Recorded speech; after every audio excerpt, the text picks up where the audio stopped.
ரொம்ப நாள் கழிச்சு இப்போ தாங்க அப்படியே காய்கறி விதையெல்லாம் போட ஆரம்பிச்சிருக்கோம். இது பார்த்தீங்கன்னா புடலங்காய்.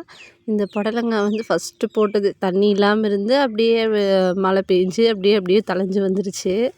இப்போ அப்படியே குட்டி குட்டியாக நிறைய பிஞ்செல்லாம் விட ஆரம்பிச்சிருக்கு. இந்த காய் பார்த்தீங்கன்னா கொஞ்சம் பெருசாக இருக்குது. இப்போ வரைக்கும் எந்த பூச்சி தொல்லையும் இல்லாமல் வந்துக்கிட்டு இருக்குது. நல்லா பாருங்கள், அப்படியே மேலே ஃபுல்லாக படர்ந்து போயிட்டுருக்குது.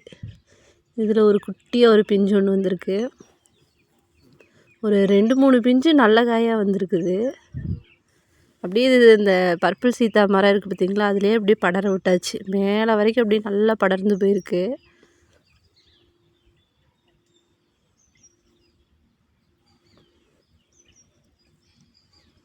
அடுத்து வந்து செவ்வாழை நல்லா வந்து தார் வந்து இப்போ தான் அப்படியே திரண்டு வந்துட்டுருக்குது. இந்த மரம் பார்த்திங்கன்னா சீப்பு வந்து பெருசாக பெரிய தாரெல்லாம் போடாது. ஒரு 6 சீப்பு 7 சீப்பு அதுதான் அதிகமே இது போடுறது. ஆனால் பழம் பார்த்திங்கன்னா செம்ம டேஸ்ட்டாக இருக்கும். பக்கத்துலேயே ஒரு சின்ன தார் ஒன்று இருக்குது. அதுவுமே ஒரு 3 சீப்பு தான் இருக்கும்னு நினைக்கிறேன். ஆனால் பழம் பார்த்திங்கன்னா நல்ல தடி தடியாக இருக்கும், நல்லா பெருசாக திரண்டு. இந்த மரம் நல்லா ஹைட்டில் போய் இந்த தடவை காய் வச்சுருக்கு. அடுத்து வாட்டர் ஆப்பிள். இந்த 2 மட்டும் எப்படியே தப்பி வந்திருக்குதுங்க.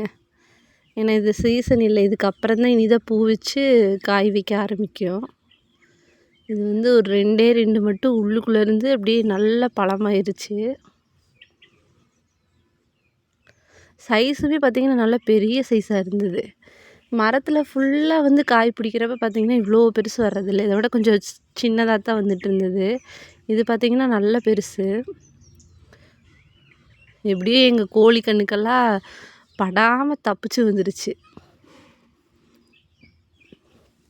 அடுத்து நெகாமரம். இது பார்த்திங்கன்னா இப்போ தான் வாங்கி வச்சுருந்தோம்.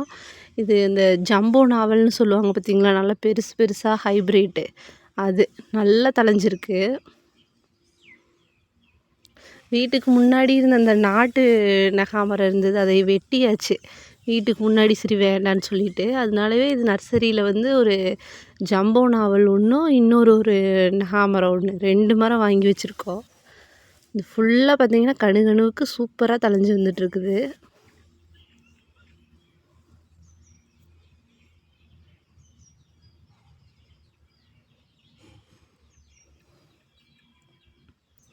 இது கூடவே அடுத்து நம்மளோட பலாப்பழம் நல்லா பெருசாயிருச்சு.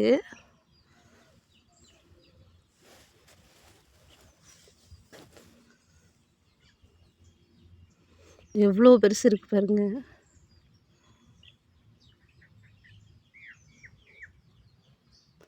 கூடவே அதுவும் 3 பிஞ்சு இருந்தது. 3ஐயும் அப்படியே விட்டுருந்தோம். இப்போ நல்லா அப்படியே பெருசாகிருக்கு.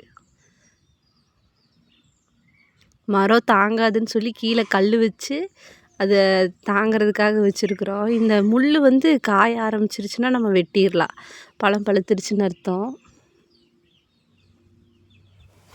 இப்போ தாங்க அப்படியே காய்கறி விதை எல்லாமே வந்து நிறைய போட்டுட்ருக்கேன். கீரை விதை, மல்லி விதை, அப்புறம் வந்து சொரக்காய், புடலங்காய், வெண்டைக்காய், இது எல்லாமே வந்து ஊனி விட்டு இப்போ தான் அப்படியே கொஞ்சமாக லைட்டாக தழைஞ்சி வர ஆரம்பிச்சிருக்கு. அடுத்த வீடியோவில் நம்ம ஃபுல்லாக நம்ம காய்கறி என்னென்ன காய்கறி விதை எல்லாம் ஊனியிருக்கோம், எப்படி தழைஞ்சிருக்குன்னு சொல்லிட்டு பார்க்கலாம். இந்த வீடியோ உங்களுக்கு பிடிச்சிருக்குன்னா நம்ம சேனலுக்கு சப்போர்ட் பண்ணுங்கள்.